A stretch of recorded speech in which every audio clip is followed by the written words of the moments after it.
ভূত আতঙ্কে গ্রামবাসী পালিয়ে যাচ্ছেন, চলে যাচ্ছেন। ভূত বলে ইসলামে কিছু নাই, কিন্তু জিন বলে আছে। জিন যদি কেউ অস্বীকার করে তার ঈমান থাকবে না। গ্রাম অঞ্চলে কি ভূত থাকে না, জিন থাকে না? ভূত থাকে না, জিন থাকে। গ্রাম অঞ্চলে কি পরী থাকে না? পরী বলে কোনো শব্দ নাই, হয় পুরুষ অথবা নারী। জিন আছে, কেউ পুরুষের বেশ ধারণ করে, কেউ নারীর বেশ ধারণ করে। এবং মানুষের যেমন হিসাব কিতাব কিয়ামতের ময়দানে হবে, জিনদেরও হবে। এখন গ্রামের মধ্যে জিন থাকতে পারে কিনা, জিনের আবাসস্থলটা কি, আপনাকে এটা বুঝতে হবে আগে। আমি অনেক দিন আগে ইউটিউবে হয়তো বা থাকতে পারে আলোচনা করেছিলাম যে জিনরা আসলে কোথায় থাকে, কি খায়। জিনরা মূলত থাকে উপত্যকায়, জিনরা থাকে হচ্ছে বন জঙ্গলে, জিনরা থাকে হচ্ছে এমন এলাকায়, দেখবেন ওই যে আপনারা গ্রামগঞ্জে আগে বড়শি দিয়ে মাছ ধরতেন, নিচে বড় বড় কিন্তু ঘাস হতো, ওই যে আপনার শোল মাছ, তারপরে ছোট ছোট এরকম মাছ ঘাসের ওপর দিয়ে চলতো, আর নিচে বড়শি ফেললে মাছে যে বড়শিটা টোকা মারতেছে এটাও দেখা যেত। মানে খুব গভীর পানিও না, আবার খুব কম পানিও না, মাঝামাঝি লেভেলের পানি। এখানে ঘাস আছে এবং এখানে জঙ্গল আছে। এই ধরনের জলাশয়গুলো হচ্ছে জিনের আবাসস্থল, মানে আদর্শ আবাসস্থল। 2 নাম্বার আরেকটা আবাস, যেখানে চর্বি, যেখানে হাড্ডি জাতীয় খাবার খুব বেশি পড়ে থাকে, এই জায়গাগুলোতে জিনেরা থাকতে পছন্দ করে। আপনাদেরকে একটা কথা বলি, খবরদার। অনেকে গরুর গোশত মুজ ভিজায় খায়, খাওয়ার পরে হাতের চর্বিটা নিয়ে যায় গামছায় মুছে, বউ আবার এই গামছা নিয়ে যায় ঠিক ওই বেডরুমের কোণাতে ওই বিছানার সাথে ঝোলায় রাখে। এটা করবেন না। চর্বির গন্ধ জিনদের কাছে খুবই পছন্দের। এটা আমার কথা না, মুহাদ্দিসিনদের কথা। যেখানে চর্বির গন্ধ যত বেশি থাকবে, সেখানে জিনের উৎপাত তত বেশি বেড়ে যাবে। গ্রামগঞ্জে একটা ভুল আপনারা করে থাকেন, এই ভুলটার কারণেও কিন্তু অনেক সময় হয়, জিনদের আসর বেশি হয়। অনেকে আপনারা গরুর মুখের হাড্ডি এই যে গাছের সাথে, কাঁঠাল গাছের সাথে ঝুলায় রাখে, দেখছেন হয়তো অনেকে। আল্লাহ রাসূল সাল্লাল্লাহু আলাইহি ওয়াসাল্লাম বলতেছে, জিনদের খাবার হচ্ছে হাড্ডি। কি পায়ের নলা ফেলায় দেন না চুইসে, আপনারা গরুর গোশতের সিনার হাড্ডিটা ফেলায় দেন যেখানে সেখানে, এগুলো ফেলবেন না। বাড়ির কোনায় চিপা চাপায় আপনারা ফেলায় রাখেন, করবেন না, এগুলো জিনের খাবার। যত হাড্ডি যে এলাকায় যত বেশি, ওখানে জিনের উৎপাত তত বেশি। সুতরাং যে এলাকার মানুষ আপনারা জিনের ভয়ে পালাচ্ছেন, আমি অস্বীকার করতেছি না।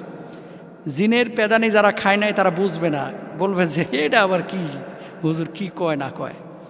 শুনেন, বাথরুমে বসে আছেন, বালতি অটোমেটিক হাঁটাহাঁটি করতেছে, কেমনটা লাগবে আপনার ভেতরে? ঘুমিয়ে আছেন, গায়ের চাদর একা একা সরে যাচ্ছে, কেমন লাগবে? ফ্যান ঘুরতেছে, একাই ফ্যান বন্ধ হয়ে যায়, আবার একাই চালু হয়ে যায়। লাইট একা একা বন্ধ হচ্ছে, একা একা খুলে যাচ্ছে, এরকম হয়। সিসি ক্যামেরায় তো এখন প্রচুর দেখা যায়। 2 বছর আগে আমার গাড়িতে এমন হয়েছে। ড্রাইভার বলতেছে, হুজুর আমি তো গাড়ি টানতে পারতেছি না, মনে হচ্ছে আমার গাড়ির পাশে কে যেন বসা আমার পাশের সিটে, অথচ পিছনে আমি বসা, লক্ষ্মীপুর থেকে মাহফিল করে আসতেছি। গাড়িটা বাড়িতে এসে রাখা হয়েছে, রাখার পরে আমার দারোয়ান বলতেছে যে হুজুর রাত্রিবেলায় আমি দেখলাম যে পর্দা দিয়ে গাড়ি ঢাকা। আসলে তো গাড়ির পর্দা দিয়ে ঢাকা হয় নাই, গাড়িতে ছিল খোলা। ঠিকই সিসি ক্যামেরায় দেখলাম যে হ্যাঁ, মানে সাদা 2টা অস্তিত্ব আপনার আসলো ধোয়ার মতো, আসার পরে গাড়িটাকে কাভারের মতো ঢেকে দিল।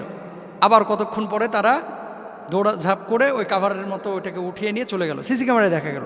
তো আমি যেটা বলতে চাচ্ছি সেটি হচ্ছে, জিনের অস্তিত্ব যদি আপনি অস্বীকার করেন তাহলে আপনার ঈমান থাকবে না, আপনি বেঈমান হয়ে যাবেন। কারণ ওমা খলাকতুল জিন্না ওয়াল ইনসা ইল্লা লিয়াবুদুন, মানুষ এবং জিনকে আল্লাহ সৃষ্টি করেছেন ইবাদতের জন্য। তাহলে জিনের আবাসটা কোথায়? যেখানে হাড়হুড্ডি বেশি থাকে, উপত্যকা থাকে, যেখানে সামান্য জলাশয় থাকে, ওই জায়গাগুলো আপনারা পরিষ্কার করেন যাতে করে জিনের আবাস করতে না পারে। 3 নাম্বার আরেকটি জায়গা আছে, সেটি হচ্ছে অপবিত্র জায়গা। যেখানে যত বেশি নাপাকি সেখানে তত বেশি জিনের উৎপাত, এটা আপনাকে মাথায় রাখতে হবে। বাড়ির আশপাশে অনেকে ধুমায়া পেশাব করেন আপনারা গ্রামগঞ্জে, এটা খেয়ালও করে না।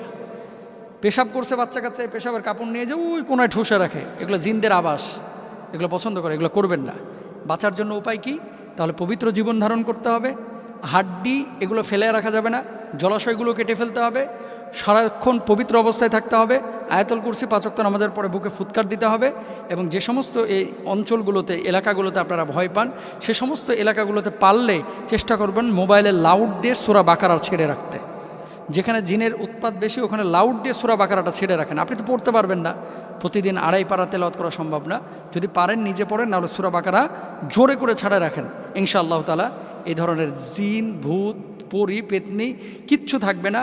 আর যারা এই যে আমাদের কাছে অনেকে প্রশ্ন করে, হুজুর পরী বিয়ে করার কোনো আমল আছে কিনা, এরকম প্রশ্নও কিন্তু অনেকে করে। শুনেন, এগুলো হচ্ছে কাল্পনিক বিষয়।